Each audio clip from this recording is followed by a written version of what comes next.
Hey guys, welcome back. So today's video is what I call, oh bollocks, do I have tennis elbow? So it's only actually presents in about 5% of people who actually play tennis. Too. Let's get that straight. But a lot of tennis players do get it, but it's not that common in tennis players. Anyway, so uh, oh bollocks, do I have tennis elbow? So it's an overuse injury of people who do a lot of what we call supination and pronation. So supination, you're holding soup, pronation, and people who do a lot of extension of the wrists. So any kind of repetitive movement that involves that. So a lot of people who do a lot of computer work, yeah, moving of the mouse, so those kind of repetitive movements, manual labor, so electricians or anyone kind of doing a lot of lifting or moving a lot of blocks, as blockers do it, or screwing. It's most common in people who are age 35 to 50. If someone's younger, say, than 30 or older than 50, you should really consider other potentials like arthritis in the elbow, or whether or not it's coming from the neck. So if you had pins and needles, or any altered sensation in the limb, in the upper limb, you'd want to consider maybe cervical as a cause, or if there's any pain with neck movement, then it's more likely coming from the neck. It's equally as common in males as in females. It's more common, obviously, in your more dominant arm. So if you're right-handed, it's more likely you're going to get in that right arm. 20% of cases persist for more greater than a year, and so it's something you want to get treated quickly by a therapist, or start treating it quickly. Don't let it persist, because I've seen a lot of people with chronic tennis elbow, and it's just a real pain in the ass to treat. Yeah, a lot of those people end up having steroid injections, have physiotherapy for a while, get maybe 50% better, and then maybe having an injection, which is again something you don't want to go down. So the causes, it can be inflammation in the tendon. You can get tears there.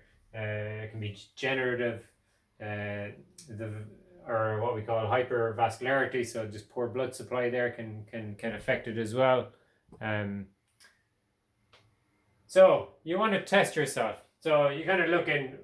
Am I doing a lot of computer work? Is it after working causing a lot of aggravation, or is it am I in that age group?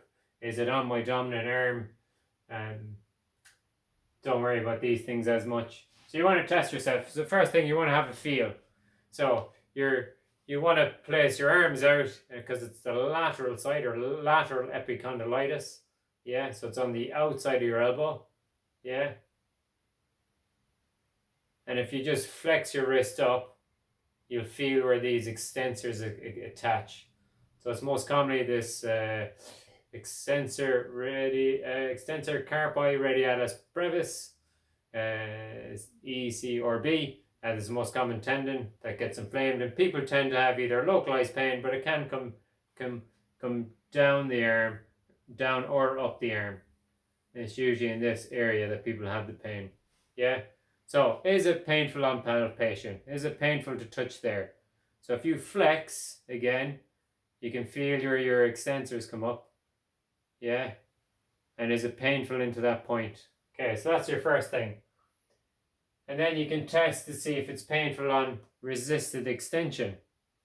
So you can put your hand on the table and then put your wrist up and then push against it. Is that painful? Or get a friend to do it. Yeah. And then you can test on the other side. Is it a bit weaker? So is it painful? Is it weak on extension? So resisted tension. Is your grip a bit weaker right side compared to left? So you could grab a ball or something, or just give yourself a squeeze. So these are things your therapist is going to test. Your therapist is going to get you to squeeze their arms.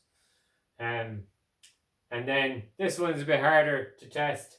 The next one's a bit harder to test, but is it passively painful? So if you extend out and give that the muscle, that extensor muscle, a stretch. Is that painful?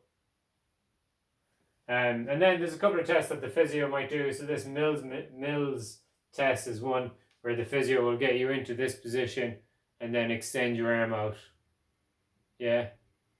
So he's passively. So is that painful? Which again is that just that stretch that we went through.